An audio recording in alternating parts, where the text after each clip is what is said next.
Hello ਦੋਸਤ, ਇਹ film mic naval ਦੁਆਰਾ 2010 ਵਿੱਚ ਦਰਸਾਈ ਗਈ ਜੋ ਕਿ ਬਹੁਤ ਹੀ ਸ਼ਾਨਦਾਰ ਹੈ। ਇਸ ਕਹਾਣੀ ਦੀ ਸ਼ੁਰੂਆਤ ਪਰਸ਼ੀਆ ਨਾਮ ਦੇ ਰਾਜ ਤੋਂ ਹੁੰਦੀ ਹੈ, ਜਿੱਥੋਂ ਦੇ ਰਾਜੇ ਦਾ ਨਾਮ ਰਾਮਾਨ ਹੈ। ਉਹ ਆਪਣੇ ਭਰਾ ਨਾਲ ਬਹੁਤ ਵਧੀਆ ਜ਼ਿੰਦਗੀ ਬਤੀਤ ਕਰ ਰਿਹਾ ਹੁੰਦਾ ਹੈ। ਉਸਦੇ ਦੋ ਪੁੱਤਰ ਵੀ ਹਨ, ਇੱਕ ਦਾ ਨਾਮ ਤਾਸ਼ ਅਤੇ ਦੂਜੇ ਦਾ ਨਾਮ ਕਾਰਸਿਵ ਹੈ। ਇੱਕ ਦਿਨ ਰਾਜਾ ਆਪਣੇ ਭਰਾ ਨਾਲ ਇੱਕ ਸ਼ਹਿਰ ਦੇ ਦੌਰੇ ਤੇ ਨਿਕਲਦਾ ਹੈ। ਰਾਸਤੇ ਵਿੱਚ ਗਲਤੀ ਨਾਲ ਇੱਕ ਬੱਚਾ ਉਹਨਾਂ ਦੇ ਘੋੜੇ ਅੱਗੇ ਆ ਜਾਂਦਾ, ਜਿਸ ਕਰਕੇ ਸਿਪਾਹੀ ਉਸ ਨੂੰ ਬਹੁਤ ਕੁੱਟਦੇ ਮਾਰਦੇ ਹਨ। ਇੰਨੇ ਵਿੱਚ ਉਸ ਲੜਕੇ ਦਾ ਦੋਸਤ ਉੱਥੇ ਪਹੁੰਚ ਜਾਂਦਾ ਹੈ, ਜਿਸ ਦਾ ਨਾਮ ਦਾਸਤਾਨ ਹੈ। ਉਹ ਸੈਨਾਪਤੀ ਨੂੰ ਕੁੱਟਣ ਤੋਂ ਰੋਕਦਾ ਹੈ, ਪਰ ਸੈਨਾਪਤੀ ਨਹੀਂ ਰੁਕਦਾ। ਦਾਸਤਾਨ ਜ਼ੋਰ ਨਾਲ ਸੇਬ ਸੈਨਾਪਤੀ ਤੇ ਮਾਰਦਾ ਹੈ ਅਤੇ ਆਪਣੇ ਦੋਸਤ ਨੂੰ ਨਾਲ ਲੈ ਕੇ ਉੱਥੋਂ ਭੱਜ ਜਾਂਦਾ ਹੈ। ਸਿਪਾਹੀ ਉਸ ਨੂੰ ਫੜਨ ਲਈ ਉਹਦਾ ਪਿੱਛਾ ਕਰਦੇ ਹਨ। ਬਹੁਤ ਹੀ ਮੁਸ਼ਕਲ ਨਾਲ ਉਹ ਉਸ ਨੂੰ ਫੜ ਲੈਂਦੇ ਹਨ। ਸੈਨਾਪਤੀ ਦਾਸਤਾਨ ਦਾ ਗਲਾ ਕੱਟਣ ਵਾਲਾ ਹੀ ਹੁੰਦਾ ਹੈ ਕਿ ਰਾਜਾ ਸਰਾਮਾਨ ਉਸ ਨੂੰ ਰੋਕ ਦਿੰਦਾ ਹੈ ਅਤੇ ਉਸ ਬੱਚੇ ਤੋਂ ਉਸਦਾ ਨਾਂ ਅਤੇ ਮਾਤਾ ਪਿਤਾ ਬਾਰੇ ਪੁੱਛਦਾ ਹੈ, ਤਾਂ ਉਹ ਬੱਚਾ ਦੱਸਦਾ ਹੈ ਕਿ ਉਸਦਾ ਨਾਮ ਦਾਸਤਾਨ ਹੈ ਅਤੇ ਉਸਦੇ ਮਾਤਾ ਪਿਤਾ ਨਹੀਂ ਹਨ। ਇਸ ਤਰ੍ਹਾਂ ਉਸ ਦੀ ਦਲੇਰੀ ਨੂੰ ਦੇਖਦੇ ਹੋਏ ਰਾਜਾ ਉਸ ਨੂੰ ਆਪਣਾ ਤੀਸਰਾ ਪੁੱਤਰ ਬਣਾ ਲੈਂਦਾ ਹੈ ਅਤੇ ਉਸ ਨੂੰ ਆਪਣੇ ਨਾਲ ਪਰਸ਼ੀਆ ਦੇ ਮਹਿਲ ਵਿੱਚ ਲੈ ਜਾਂਦਾ ਹੈ। ਇਸ ਤੋਂ 15 ਸਾਲ ਬਾਅਦ ਦੀ ਕਹਾਣੀ ਸ਼ੁਰੂ ਹੁੰਦੀ ਹੈ,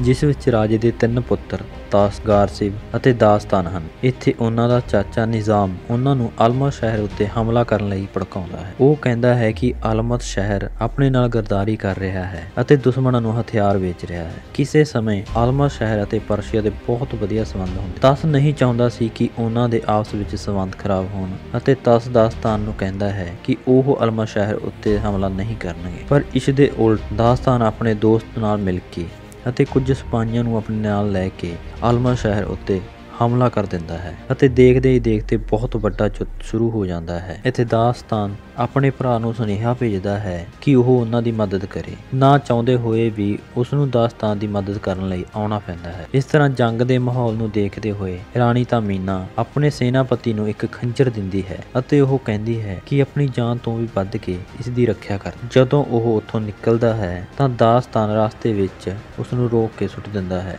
ਅਤੇ ਉਹ ਖੰਜਰ ਉਸ ਤੋਂ ਖੋਹ ਲੈਂਦਾ ਹੈ। ਇਸ ਤਰ੍ਹਾਂ ਉਹ ਅਲਮਤ ਸ਼ਹਿਰ ਉੱਤੇ ਆਪਣਾ ਦਬਦਬਾ ਬਣਾ ਲੈਂਦੇ ਹਨ। ਉਹ ਇਹ ਜੰਗ ਨੂੰ ਜਿੱਤ ਕੇ ਉੱਥੋਂ ਦੀ ਰਾਣੀ ਤਾਮੀਨਾ ਨੂੰ ਆਪਣੇ ਨਾਲ ਪਰਸ਼ੀਆ ਲੈ ਜਾਂਦੇ ਹਨ। ਇੱਥੇ ਦਾਸਤਾਨ ਦਾ ਚਾਚਾ ਨਿਜ਼ਾਮ ਤਾਮੀਨਾ ਨੂੰ ਪੁੱਛਦਾ ਹੈ ਕਿ ਅਲਮਤ ਸ਼ਹਿਰ ਵਿੱਚ ਸਾਡੇ ਦੁਸ਼ਮਣਾਂ ਨੂੰ ਹਥਿਆਰ ਵੇਚੇ ਜਾ ਰਹੇ ਸੀ, ਕੀ ਇਹ ਗੱਲ ਸੱਚ ਹੈ? ਤਾਂ ਤਾਮੀਨਾ ਕਹਿੰਦੀ ਹੈ ਕਿ ਅਸੀਂ ਕੋਈ ਹਥਿਆਰ ਨਹੀਂ ਵੇਚ ਰਹੇ। ਇੱਥੇ ਤਾਸ਼ ਤਾਮੀਨਾ ਨੂੰ ਕਹਿੰਦਾ ਹੈ ਕਿ ਜੇਕਰ ਤੂੰ ਮੇਰੇ ਨਾਲ ਵਿਆਹ ਕਰ ਲਵੇਂ ਤਾਂ ਤੇਰੀ ਜਾਨ ਬਖਸ਼ ਦਿੱਤੀ ਜਾਵੇਗੀ, ਪਰ ਤਾਮੀਨਾ ਵਿਆਹ ਲਈ ਇਨਕਾਰ ਕਰ ਦਿੰਦੀ ਹੈ। ਇੰਨੇ ਨੂੰ ਸਿਪਾਹੀ ਉਸ ਨੂੰ ਮਾਰਨ ਵਾਲੇ ਹੀ ਹੁੰਦੇ ਹਨ ਕਿ ਦਾਸਤਾਨ ਉੱਥੇ ਆ ਜਾਂਦਾ ਹੈ। ਤਾਮੀਨਾ ਉਸ ਕੋਲ ਉਹ ਖੰਜਰ ਦੇਖ ਕੇ ਆਪਣੀ ਜਾਨ ਦੀ ਪਰਵਾਹ ਕੀਤੇ ਬਿਨਾਂ ਵਿਆਹ ਲਈ ਮੰਨ ਜਾਂਦੀ ਹੈ। ਹੁਣ ਪਰਸ਼ੀਆ ਵਿੱਚ ਪੂਰਾ ਖੁਸ਼ੀ ਦਾ ਮਾਹੌਲ ਸੀ। ਨਿਜ਼ਾਮ ਆ ਕੇ ਤਾਸ਼ ਨੂੰ ਕਹਿੰਦਾ ਹੈ ਕਿ ਤੈਨੂੰ ਤੇਰੇ ਪਿਤਾ ਜੀ ਨੇ ਬੁਲਾਇਆ ਹੈ। ਰਾਜਾ ਸਰਾਮਾਨ ਅਲਮਤ ਉੱਪਰ ਹਮਲਾ ਕਰਨ ਵਾਲੀ ਗੱਲ ਉੱਪਰ ਬਹੁਤ ਗੁੱਸਾ ਹੁੰਦਾ ਹੈ, ਤਾਂ ਤਾਸ਼ ਕਹਿੰਦਾ ਹੈ ਕਿ ਉਹ ਸਾਡੇ ਦੁਸ਼ਮਣਾਂ ਨੂੰ ਹਥਿਆਰ ਵੇਚਦੇ ਹਨ ਅਤੇ ਮੈਂ ਹੁਣ ਇਸ ਦਾ ਸਬੂਤ ਲਏ ਬਿਨਾਂ ਤੁਹਾਡੇ ਸਾਹਮਣੇ ਨਹੀਂ ਆਵਾਂਗਾ, ਅਤੇ ਉਹ ਉੱਥੋਂ ਚਲਾ ਜਾਂਦਾ ਹੈ। ਰਾਸਤੇ ਵਿੱਚ ਨਿਜ਼ਾਮ ਤਾਸ਼ ਨੂੰ ਇੱਕ ਤੋਹਫਾ ਦਿੰਦਾ ਹੈ ਤੇ ਕਹਿੰਦਾ ਹੈ ਤੂੰ ਆਪਣੇ ਪਿਤਾ ਨੂੰ ਇਹ ਤੋਹਫਾ ਦੇ ਦੇਣਾ, ਪਰ ਉਹ ਜਾਂਦਾ ਹੋਇਆ ਇਹ ਤੋਹਫਾ ਦਾਸਤਾਨ ਨੂੰ ਦੇ ਦਿੰਦਾ ਹੈ ਅਤੇ ਆਪਣੇ ਪਿਤਾ ਨੂੰ ਦੇਣ ਲਈ ਕਹਿੰਦਾ ਹੈ। ਇਸ ਤੋਹਫੇ ਅੰਦਰ ਬਹੁਤ ਮਹਿੰਗਾ ਲਿਬਾਸ ਹੁੰਦਾ ਹੈ। ਆਪਣੇ ਭਰਾ ਦੀ ਗੱਲ ਪੂਰੀ ਕਰਨ ਲਈ ਦਾਸਤਾਨ ਉਹ ਤੋਹਫਾ ਲੈ ਕੇ ਸਿੱਧਾ ਆਪਣੇ ਪਿਤਾ ਜੀ ਕੋਲ ਚਲਾ ਜਾਂਦਾ ਹੈ ਅਤੇ ਉਹ ਲਿਬਾਸ ਆਪਣੇ ਪਿਤਾ ਨੂੰ ਪਹਿਨਾਉਂਦਾ ਹੈ ਅਤੇ ਤਾਸ਼ ਦੀ ਤਾਮੀਨਾ ਨਾਲ ਵਿਆਹ ਵਾਲੀ ਗੱਲ ਵੀ ਦੱਸਦਾ ਹੈ। ਤਾਂ ਰਾਜਾ ਸਰਾਮਾਨ ਕਹਿੰਦਾ ਹੈ ਕਿ ਤਾਸ਼ ਕੋਲ ਬਹੁਤ ਪਤਨੀਆਂ ਹਨ ਤੇ ਤੇਰੇ ਕੋਲ ਕੋਈ ਪਤਨੀ ਨਹੀਂ ਹੈ, ਤਾਂ ਤੂੰ ਤਾਮੀਨਾ ਨਾਲ ਸ਼ਾਦੀ ਕਰ ਲਵੇਂ। ਇਸ ਗੱਲ ਉੱਤੇ ਦਾਸਤਾਨ ਸ਼ਰਮਾ ਜਾਂਦਾ ਹੈ। ਉਹ ਖੁਸ਼ੀ ਦਾ ਮਾਹੌਲ ਸੀ, ਪਰ ਦੇਖਦੇ ਹੀ ਦੇਖਦੇ ਇਹ ਖੁਸ਼ੀ ਦਾ ਮਾਹੌਲ ਦੁਖਾਂਤ ਵਿੱਚ ਬਦਲ ਜਾਂਦਾ ਹੈ, ਕਿਉਂਕਿ ਜੋ ਲਿਬਾਸ ਰਾਜਾ ਸਰਾਮਾਨ ਨੇ ਪਹਿਨਿਆ ਸੀ ਉਸ ਵਿੱਚ ਜ਼ਹਿਰ ਲੱਗਿਆ ਹੋਇਆ ਸੀ। ਉਹ ਹੌਲੀ ਹੌਲੀ ਤੇਜ਼ਾਬ ਬਣ ਕੇ ਸਰਾਮਾਨ ਨੂੰ ਸਾੜਨ ਲੱਗ ਜਾਂਦਾ ਹੈ। ਉਹ ਲਿਬਾਸ ਉਤਾਰਨ ਦੀ ਬਹੁਤ ਕੋਸ਼ਿਸ਼ ਕਰਦੇ ਹਨ, ਜਿਸ ਵਿੱਚ ਕਾਰਸਿਵ ਦੇ ਹੱਥ ਵੀ ਜਲ ਜਾਂਦੇ ਹਨ ਅਤੇ ਉਹਨਾਂ ਦੇ ਪਿਤਾ ਦੀ ਮੌਤ ਹੋ ਜਾਂਦੀ ਹੈ। ਤਾਂ ਕਾਰਸਿਵ ਸਿਪਾਹੀਆਂ ਨੂੰ ਹੁਕਮ ਦਿੰਦਾ ਹੈ ਕਿ ਦਾਸਤਾਨ ਨੂੰ ਫੜ ਲਿਆ ਜਾਵੇ। ਇੱਥੇ ਦਾਸਤਾਨ ਨੂੰ ਬਚਾਉਂਦੇ ਹੋਏ ਉਸਦੇ ਦੋਸਤ ਦੀ ਜਾਨ ਚਲੀ ਜਾਂਦੀ ਹੈ। ਇੱਥੇ ਦਾਸਤਾਨ ਨੂੰ ਕੁਝ ਵੀ ਸਮਝ ਨਹੀਂ ਆਉਂਦਾ ਕਿ ਇਹ ਸਭ ਕੀ ਹੋ ਗਿਆ ਹੈ। ਇੰਨੇ ਵਿੱਚ ਤਾਮੀਨਾ ਉਸ ਨੂੰ ਉੱਥੋਂ ਲੈ ਕੇ ਨਿਕਲ ਜਾਂਦੀ ਹੈ। ਹੁਣ ਤੱਕ ਤਾਸ਼ ਨੂੰ ਵੀ ਇਹ ਖਬਰ ਮਿਲ ਗਈ ਸੀ ਕਿ ਉਸਦੇ ਪਿਤਾ ਦੀ ਮੌਤ ਹੋ ਚੁੱਕੀ ਹੈ ਅਤੇ ਇਸ ਦੇ ਪਿੱਛੇ ਦਾਸਤਾਨ ਦਾ ਹੱਥ ਹੈ। ਦੂਜੇ ਪਾਸੇ ਦਾਸਤਾਨ ਤਾਮੀਨਾ ਨੂੰ ਦੱਸਦਾ ਹੈ ਕਿ ਉਸਨੇ ਆਪਣੇ ਪਿਤਾ ਦਾ ਕਤਲ ਨਹੀਂ ਕੀਤਾ ਅਤੇ ਦੱਸਦਾ ਹੈ ਕਿ ਉਹ ਲਿਬਾਸ ਉਸਨੂੰ ਉਸਦੇ ਭਰਾ ਤਸ ਨੇ ਦਿੱਤਾ ਸੀ। ਉਸੇ ਸਮੇਂ ਤਾਮੀਨਾ ਚੁਪਕੇ ਉਹ ਖੰਜਰ ਕੱਢ ਕੇ ਉਸ ਉੱਪਰ ਵਾਰ ਕਰਦੀ ਹੈ, ਪਰ ਉਹ ਖੰਜਰ ਦਾਸਤਾਨ ਦੇ ਹੱਥ ਵਿੱਚ ਆ ਜਾਂਦਾ ਹੈ ਅਤੇ ਗਲਤੀ ਨਾਲ ਉਹ ਖੰਜਰ ਉੱਪਰ ਲੱਗੇ ਰੂਬੀ ਨੂੰ ਦਬਾ ਦਿੰਦਾ ਹੈ ਅਤੇ ਸਮੇਂ ਦੇ ਪਿੱਛੇ ਪਹੁੰਚ ਜਾਂਦਾ ਹੈ। ਉਹ ਦੇਖਦਾ ਹੈ ਕਿ ਕਿਵੇਂ ਤਾਮੀਨਾ ਉਸਨੂੰ ਆਪਣੀਆਂ ਗੱਲਾਂ ਵਿੱਚ ਫਸਾਏਗੀ ਅਤੇ ਖੰਜਰ ਲੈਣ ਦੀ ਕੋਸ਼ਿਸ਼ ਕਰੇਗੀ। ਉਸੇ ਸਮੇਂ ਉਹ ਉਸਦਾ ਹੱਥ ਫੜ ਲੈਂਦਾ ਹੈ ਅਤੇ ਕਹਿੰਦਾ ਹੈ ਕਿ ਤੂੰ ਹੁਣ ਮੇਰੇ ਉੱਪਰ ਵਾਰ ਕਰੇਂਗੀ। ਇਸ ਤਰ੍ਹਾਂ ਤਾਮੀਨਾ ਉਸ ਉੱਪਰ ਗੁੱਸਾ ਹੋ ਜਾਂਦੀ ਹੈ ਅਤੇ ਕਹਿੰਦੀ ਹੈ ਕਿ ਤੂੰ ਜਾਦੂ ਦੀ ਰੇਤ ਨੂੰ ਖਤਮ ਕਰ ਦਿੱਤਾ ਹੈ। ਹੁਣ ਦਾਸਤਾਨ ਦੁਬਾਰਾ ਖੰਜਰ ਉੱਤੇ ਲੱਗੇ ਬਟਨ ਨੂੰ ਦਬਾਉਂਦਾ ਹੈ, ਪਰ ਉਹ ਹੁਣ ਸਮੇਂ ਵਿੱਚ ਪਿੱਛੇ ਨਹੀਂ ਜਾਂਦਾ। ਇੱਥੇ ਤਾਮੀਨਾ ਉਸ ਨੂੰ ਕਹਿੰਦੀ ਹੈ ਕਿ ਇਹ ਸਿਰਫ ਜਾਦੂ ਦੀ ਰੇਤ ਨਾਲ ਹੀ ਚੱਲ ਸਕਦਾ ਹੈ। ਅਗਲੇ ਦਿਨ ਉਹ ਉੱਥੋਂ ਨਿਕਲ ਜਾਂਦੇ ਹਨ ਅਤੇ ਅਵਰਤ ਪਹੁੰਚਦੇ ਹਨ, ਜਿੱਥੇ ਰਾਜਾ ਸਰਾਮਾਨ ਦਾ ਜਨਾਜ਼ਾ ਨਿਕਲਣਾ ਸੀ। ਦਾਸਤਾਨ ਦਾ ਪਲਾਨ ਸੀ ਕਿ ਉਹ ਸਾਰੀ ਗੱਲ ਆਪਣੇ ਚਾਚਾ ਨਿਜ਼ਾਮ ਨੂੰ ਦੱਸੇਗਾ ਕਿ ਲਿਬਾਸ ਉਸਨੂੰ ਉਸਦੇ ਭਰਾ ਤਸ ਨੇ ਦਿੱਤਾ ਸੀ ਅਤੇ ਇਸ ਸਭ ਦੇ ਪਿੱਛੇ ਤਸ ਦਾ ਹੀ ਹੱਥ ਹੈ। ਤਾਮੀਨਾ ਦਾਸਤਾਨ ਨੂੰ ਪੁੱਛਦੀ ਹੈ ਕਿ ਆਪਾਂ ਉੱਥੇ ਕਿਵੇਂ ਪਹੁੰਚਾਂਗੇ। ਇੱਥੇ ਦਾਸਤਾਨ ਦੱਸਦਾ ਹੈ ਕਿ ਸਾਨੂੰ ਗੁਲਾਮਾਂ ਦੀ ਘਾਟੀ ਵਿੱਚੋਂ ਹੋ ਕੇ ਗੁਜ਼ਰਨਾ ਪਵੇਗਾ ਅਤੇ ਉਹ ਚਲੇ ਜਾਂਦੇ ਹਨ। ਰਾਸਤੇ ਵਿੱਚ ਤਾਮੀਨਾ ਕਹਿੰਦੀ ਹੈ ਕਿ ਉਸਨੂੰ ਪਿਆਸ ਲੱਗੀ ਹੈ, ਤਾਂ ਦਾਸਤਾਨ ਕਹਿੰਦਾ ਹੈ ਕਿ ਉਹਨਾਂ ਕੋਲ ਸਾਰਾ ਪਾਣੀ ਖਤਮ ਹੋ ਗਿਆ ਹੈ। ਤਾਮੀਨਾ ਉੱਥੇ ਗਿਰਨ ਦਾ ਨਾਟਕ ਕਰਦੀ ਹੈ। ਜਦੋਂ ਦਾਸਤਾਨ ਉਸਦੇ ਕਰੀਬ ਆਉਂਦਾ ਹੈ ਤਾਂ ਤਾਮੀਨਾ ਉਸਦੇ ਸਿਰ ਉੱਪਰ ਉੱਥੇ ਪਈ ਹੱਡੀ ਨਾਲ ਵਾਰ ਕਰਦੀ ਹੈ, ਜਿਸ ਨਾਲ ਦਾਸਤਾਨ ਬੇਹੋਸ਼ ਹੋ ਜਾਂਦਾ ਹੈ ਅਤੇ ਤਾਮੀਨਾ ਉੱਥੋਂ ਭੱਜ ਨਿਕਲਦੀ ਹੈ। ਜਦੋਂ ਦਾਸਤਾਨ ਨੂੰ ਹੋਸ਼ ਆਉਂਦਾ ਹੈ ਤਾਂ ਉਹ ਦੇਖਦਾ ਹੈ ਕਿ ਜੋ ਗੁਲਾਮਾਂ ਦੀ ਘਾਟੀ ਵਿੱਚ ਲੋਕ ਸੀ ਉਹ ਉਸਦੇ ਆਲੇ ਦੁਆਲੇ ਖੜੇ ਸੀ ਅਤੇ ਉਹ ਉਸਨੂੰ ਬੰਦੀ ਬਣਾ ਕੇ ਲੈ ਜਾਂਦੇ ਹਨ। ਉਹਨਾਂ ਦੇ ਸਰਦਾਰ ਦਾ ਨਾਮ ਸ਼ੇਖ ਅਮਰ ਹੁੰਦਾ ਹੈ। ਇੱਥੇ ਸਾਨੂੰ ਸ਼ੇਖ ਅਮਰ ਦਾ ਸਾਥੀ ਵੀ ਦਿਖਾਇਆ ਜਾਂਦਾ ਹੈ, ਜਿਸ ਦਾ ਨਾਮ ਸੈਸੋ ਹੈ। ਉਹ ਚਾਕੂ ਚਲਾਉਣ ਵਿੱਚ ਨਿਪੁੰਨ ਹੈ। ਦਾਸਤਾਨ ਸ਼ੇਖ ਅਮਰ ਅਤੇ ਉਸਦੇ ਸਾਥੀਆਂ ਨੂੰ ਕਹਿੰਦਾ ਹੈ ਕਿ ਤਾਮੀਨਾ ਕੋਲ ਬਹੁਤ ਸੋਨਾ ਚਾਂਦੀ ਹੈ। ਜੇਕਰ ਤੁਸੀਂ ਉਸਨੂੰ ਫੜਨ ਵਿੱਚ ਮੇਰੀ ਮਦਦ ਕਰੋਗੇ ਤਾਂ ਤੁਹਾਨੂੰ ਬਹੁਤ ਸਾਰਾ ਸੋਨਾ ਚਾਂਦੀ ਮਿਲੇਗਾ। ਉਹ ਸਾਰੇ ਮਿਲ ਕੇ ਤਾਮੀਨਾ ਨੂੰ ਲੱਭ ਲੈਂਦੇ ਹਨ। ਇੱਥੇ ਦਾਸਤਾਨ ਆਪਣੀ ਰਿਹਾਈ ਬਦਲੇ ਤਾਮੀਨਾ ਦਾ ਸੌਦਾ ਕਰ ਲੈਂਦਾ ਹੈ ਅਤੇ ਜਾਂਦਾ ਹੋਇਆ ਤਾਮੀਨਾ ਦੇ ਗਲੇ ਦੀ ਚੇਨ ਵੀ ਲੈ ਜਾਂਦਾ ਹੈ, ਜਿਸ ਵਿੱਚ ਸਮੇਂ ਦੀ ਰੇਤ ਹੁੰਦੀ ਹੈ। ਇੱਥੇ ਸੂਤਰ ਮੁਰਗਾਂ ਦੀ ਰੇਸ ਦੇਖਣ ਆਏ ਵੱਡੇ ਲੋਕਾਂ ਨੂੰ ਜਾਮ ਪਿਆਉਣ ਦਾ ਕੰਮ ਤਾਮੀਨਾ ਨੂੰ ਦਿੱਤਾ ਜਾਂਦਾ ਹੈ। ਦਾਸਤਾਨ ਸ਼ੇਖ ਅਮਰ ਨੂੰ ਉੱਥੋਂ ਆਪਣੇ ਜਾਣ ਲਈ ਬੇਨਤੀ ਕਰਦਾ ਹੈ, ਪਰ ਹੁਣ ਤੱਕ ਸ਼ੇਖ ਅਮਰ ਨੂੰ ਪਤਾ ਲੱਗ ਗਿਆ ਸੀ ਕਿ ਦਾਸਤਾਨ ਨੇ ਹੀ ਆਪਣੇ ਪਿਤਾ ਨੂੰ ਕਤਲ ਕੀਤਾ ਹੈ, ਇਸ ਲਈ ਉਹ ਉਸ ਨੂੰ ਨਹੀਂ ਜਾਣ ਦਿੰਦਾ ਅਤੇ ਕੈਦ ਕਰ ਲੈਂਦਾ ਹੈ। ਉਸੇ ਸਮੇਂ ਤਾਮੀਨਾ ਬਹੁਤ ਸਾਰੇ ਸੂਤਰ ਮੁਰਗਾਂ ਨੂੰ ਖੋਲ ਦਿੰਦੀ ਹੈ, ਜਿਸ ਕਰਕੇ ਕਾਫੀ ਹੜਕੰਪ ਮਚ ਜਾਂਦਾ ਹੈ। ਦਾਸਤਾਨ ਅਤੇ ਤਾਮੀਨਾ ਇਸ ਦਾ ਫਾਇਦਾ ਉਠਾ ਕੇ ਉੱਥੋਂ ਭੱਜਣ ਵਿੱਚ ਕਾਮਯਾਬ ਹੋ ਜਾਂਦੇ ਹਨ। ਉਹ ਸਿੱਧਾ ਅਵਰਤ ਪਹੁੰਚ ਜਾਂਦਾ ਹੈ। ਇੱਥੇ ਉਹ ਨਿਜ਼ਾਮ ਨੂੰ ਮਿਲਦਾ ਹੈ ਅਤੇ ਦੱਸਦਾ ਹੈ ਉਸਨੇ ਆਪਣੇ ਪਿਤਾ ਨੂੰ ਨਹੀਂ ਮਾਰਿਆ, ਇਹ ਸਭ ਕਿਸੇ ਹੋਰ ਦੀ ਸਾਜ਼ਿਸ਼ ਹੈ ਅਤੇ ਕਹਿੰਦਾ ਹੈ ਤੁਸੀਂ ਇਸ ਖੰਜਰ ਦੀ ਮਦਦ ਨਾਲ ਸਮੇਂ ਵਿੱਚ ਪਿੱਛੇ ਜਾ ਕੇ ਸਭ ਕੁਝ ਜਾਣ ਸਕਦੇ ਹੋ। ਜਿਵੇਂ ਹੀ ਉਹ ਖੰਜਰ ਕੱਢਦਾ ਹੈ ਉਹ ਉਸ ਕੋਲ ਨਹੀਂ ਹੁੰਦਾ ਤਾਂ ਉਹ ਸਮਝ ਜਾਂਦਾ ਹੈ ਕਿ ਤਾਮੀਨਾ ਨੇ ਉਹ ਚੁਰਾ ਲਿਆ ਹੈ। ਇਸ ਸਮੇਂ ਨਿਜ਼ਾਮ ਉਸ ਉੱਪਰ ਬਹੁਤ ਗੁੱਸਾ ਹੁੰਦਾ ਹੈ ਅਤੇ ਕਹਿੰਦਾ ਹੈ ਤੂੰ ਮੈਨੂੰ ਮੂਰਖ ਬਣਾ ਰਿਹਾ ਹੈ। ਗੱਲਾਂ ਵਿੱਚ ਦਾਸਤਾਨ ਦੀ ਨਜ਼ਰ ਨਿਜ਼ਾਮ ਦੇ ਹੱਥਾਂ ਉੱਪਰ ਪੈਂਦੀ ਹੈ ਤਾਂ ਉਹ ਦੇਖਦਾ ਹੈ ਕਿ ਉਸ ਦੇ ਹੱਥ ਜਲੇ ਹੋਏ, ਤਾਂ ਪੁੱਛਦਾ ਹੈ ਕਿ ਹੱਥ ਕਿਵੇਂ ਜਲੇ ਹਨ, ਤਾਂ ਨਿਜ਼ਾਮ ਕਹਿੰਦਾ ਹੈ ਕਿ ਸਰਾਮਾਨ ਦਾ ਲਿਬਾਸ ਹਟਾਉਂਦੇ ਹੋਏ ਉਸਦੇ ਹੱਥ ਜਲ ਗਏ ਹਨ। ਪਰ ਦਾਸਤਾਨ ਨੂੰ ਯਾਦ ਆਉਂਦਾ ਹੈ ਕਿ ਉਸ ਸਮੇਂ ਨਿਜ਼ਾਮ ਉੱਥੇ ਨਹੀਂ ਸੀ ਤਾਂ ਇਸ ਦੇ ਹੱਥ ਕਿਵੇਂ ਜਲ ਸਕਦੇ, ਤਾਂ ਉਸ ਨੂੰ ਸਾਰੀ ਸਾਜ਼ਿਸ਼ ਸਮਝ ਆ ਜਾਂਦੀ ਹੈ। ਇਸ ਤੋਂ ਪਹਿਲਾਂ ਕਿ ਸਿਪਾਹੀ ਉਸ ਨੂੰ ਫੜ ਕੇ ਉਸ ਨੂੰ ਮਾਰ ਦਿੰਦੇ, ਉਹ ਨਜ਼ਰ ਬਚਾ ਕੇ ਉੱਥੋਂ ਨਿਕਲ ਜਾਂਦਾ ਹੈ। ਇਸ ਤੋਂ ਬਾਅਦ ਨਿਜ਼ਾਮ ਤਸ ਕੋਲ ਜਾਂਦਾ ਹੈ ਅਤੇ ਕਹਿੰਦਾ ਹੈ ਕਿ ਦਾਸਤਾਨ ਦੇ ਖਿਲਾਫ ਮੌਤ ਦਾ ਵਾਰੰਟ ਜਾਰੀ ਕੀਤਾ ਜਾਵੇ, ਪਰ ਤਸ ਇਸ ਤੋਂ ਇਨਕਾਰ ਕਰ ਦਿੰਦਾ ਹੈ। ਤਾਂ ਨਿਜ਼ਾਮ ਉਹਨਾਂ ਨੂੰ ਮਾਰਨ ਲਈ ਇੱਕ ਖੁਫੀਆ ਸਿਪਾਹੀਆਂ ਦੀ ਟੁਕੜੀ ਨੂੰ ਭੇਜਦਾ ਹੈ। ਅੱਗੇ ਦਾਸਤਾਨ ਘੋੜੇ ਦੀਆਂ ਪੈੜਾਂ ਨੂੰ ਦਬਦਾ ਹੋਇਆ ਤਾਮੀਨਾ ਨੂੰ ਲੱਭ ਲੈਂਦਾ ਹੈ ਅਤੇ ਖੰਜਰ ਖੋਹ ਲੈਂਦਾ ਹੈ। ਉਹ ਤਾਮੀਨਾ ਕੋਲੋਂ ਪੁੱਛਦਾ ਹੈ ਕਿ ਨਿਜ਼ਾਮ ਇਸ ਖੰਜਰ ਦੇ ਪਿੱਛੇ ਕਿਉਂ ਪਿਆ ਹੈ, ਜਦੋਂ ਕਿ ਇਸ ਦੇ ਅੰਦਰ ਸਿਰਫ ਥੋੜਾ ਸਮਾਂ ਪਿੱਛੇ ਜਾਣ ਦੀ ਹੀ ਰੇਤ ਹੈ। ਤਾਂ ਤਾਮੀਨਾ ਉਸ ਨੂੰ ਦੱਸਦੀ ਹੈ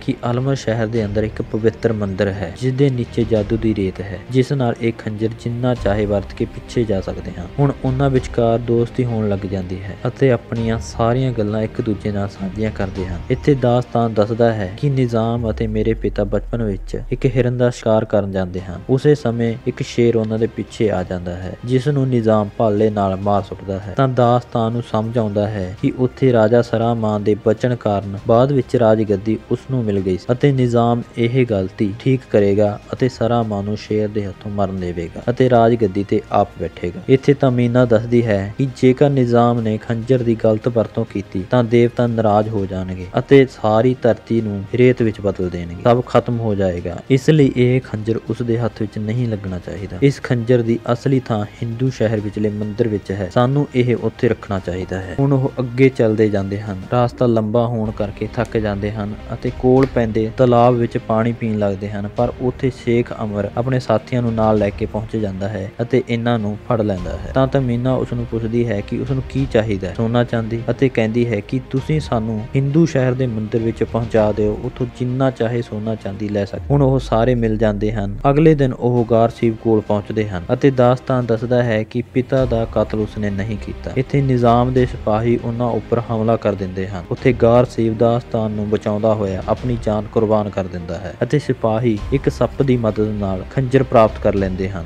ਅਤੇ ਸਿੱਧਾ ਨਿਜ਼ਾਮ ਕੋਲ ਪਹੁੰਚ ਜਾਂਦੇ ਹਨ। ਦਾਸਤਾਨ ਅਤੇ ਤਾਮੀਨਾ ਸ਼ੇਖ ਅਮਰ ਸੈਸੋ ਦੀ ਮਦਦ ਮੰਗਦੇ ਹਨ ਕਿ ਉਹਨਾਂ ਦੀ ਬਹੁਤ ਕੀਮਤੀ ਚੀਜ਼ ਨਿਜ਼ਾਮ ਨੇ ਖੋਹ ਲਈ ਹੈ, ਜਿਸ ਨੂੰ ਵਾਪਸ ਲੈਣਾ ਚਾਹੁੰਦੇ ਹਨ। ਉਹ ਦੱਸਦੇ ਹਨ ਕਿ ਜੇਕਰ ਨਿਜ਼ਾਮ ਨੇ ਇਸ ਦੀ ਗਲਤ ਵਰਤੋਂ ਕੀਤੀ ਤਾਂ ਦੇਵਤਾ ਨਾਰਾਜ਼ ਹੋ ਜਾਣਗੇ, ਜਿਸ ਨਾਲ ਸਭ ਕੁਝ ਤਹਿਸ ਨਹਿਸ ਹੋ ਜਾਵੇਗਾ। ਤਾਂ ਸੈਸੋ ਅਤੇ ਸ਼ੇਖ ਅਮਰ ਉਹਨਾਂ ਦੀ ਮਦਦ ਕਰਦੇ ਹਨ। ਇਸ ਤਰ੍ਹਾਂ ਉਹ ਖੰਜਰ ਵਾਪਸ ਹਾਸਲ ਕਰ ਲੈਂਦੇ ਹਨ। ਉਸ ਤੋਂ ਬਾਅਦ ਦਾਸਤਾਨ ਉਹ ਸਾਰੀ ਸੱਚਾਈ ਦੱਸਣ ਲਈ ਆਪਣੇ ਭਰਾ ਤਸ਼ ਕੋਲ ਪਹੁੰਚਦਾ ਹੈ ਅਤੇ ਦੱਸਦਾ ਹੈ ਕਿ ਇਸ ਸਭ ਦਾ ਗੁਨਾਹਗਾਰ ਨਿਜ਼ਾਮ ਹੈ। ਇਸ ਦਾ ਸਬੂਤ ਦੇਣ ਲਈ ਉਹ ਉਸ ਖੰਜਰ ਬਾਰੇ ਦੱਸਦਾ ਹੈ ਅਤੇ ਖੰਜਰ ਉੱਪਰ ਲੱਗੇ ਬਟਨ ਨੂੰ ਦੱਬਣ ਬਾਰੇ ਕਹਿ ਕੇ ਉਸ ਖੰਜਰ ਨਾਲ ਖੁਦਕੁਸ਼ੀ ਕਰ ਲੈਂਦਾ ਹੈ। ਜਦੋਂ ਤਸ ਇਸ ਖੰਜਰ ਦਾ ਬਟਨ ਦਬਦਾ ਹੈ ਤਾਂ ਉਹ ਵਾਪਸ ਉੱਥੇ ਹੀ ਪਹੁੰਚ ਜਾਂਦਾ ਹੈ ਜਿੱਥੇ ਦਾਸਤਾਨ ਆਪਣੇ ਆਪ ਨੂੰ ਮਾਰਨ ਵਾਲਾ ਸੀ ਅਤੇ ਤਸ ਉਸ ਨੂੰ ਰੋਕ ਲੈਂਦਾ ਹੈ। ਤਾਂ ਤਸ ਨੂੰ ਯਕੀਨ ਆ ਜਾਂਦਾ ਹੈ ਕਿ ਨਿਜ਼ਾਮ ਹੀ ਅਸਲੀ ਕਾਤਲ ਹੈ। ਉੱਥੇ ਹੀ ਨਿਜ਼ਾਮ ਆਪਣੇ ਸਿਪਾਹੀਆਂ ਨਾਲ ਉਹਨਾਂ ਉੱਪਰ ਹਮਲਾ ਕਰ ਦਿੰਦਾ ਹੈ, ਜਿਸ ਨਾਲ ਤਸ ਦੀ ਵੀ ਉੱਥੇ ਜਾਨ ਚਲੀ ਜਾਂਦੀ ਹੈ। ਹੁਣ ਤੱਕ ਨਿਜ਼ਾਮ ਨੂੰ ਪਤਾ ਲੱਗ ਗਿਆ ਸੀ